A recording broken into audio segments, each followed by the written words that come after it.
এসছি একজন রাজবংশী কিশোরীর উপরে যে শারীরিক অত্যাচার হয়েছে সেই ঘটনাকে সামনে রেখে তার পরিবারের পাশে দাঁড়ানো।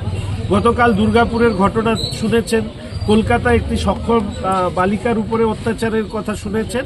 এই সমস্ত ঘটনার জন্য দায়ী হচ্ছে রাজ্যের মুখ্যমন্ত্রী, এবং আমি মুখ্যমন্ত্রীর পরিবারকে বলবো যে আপনারা রাস্তায় নামুন, কেননা আপনাদেরও কোনো না কোনো সময় ভগবান না করে এই অস্থির পরিস্থিতির সম্মুখীন হতে পারে।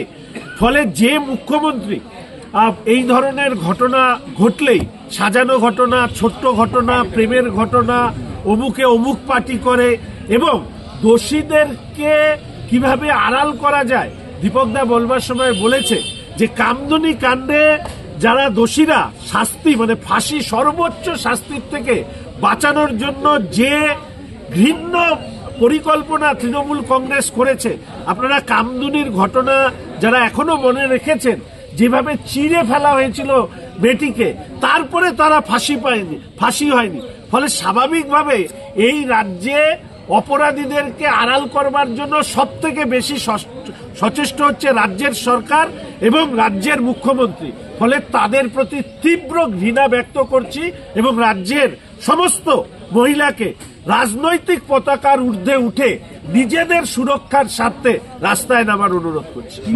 এই জায়গাটাতে আপনাদেরকে আক্রমণ করতে দেখুন,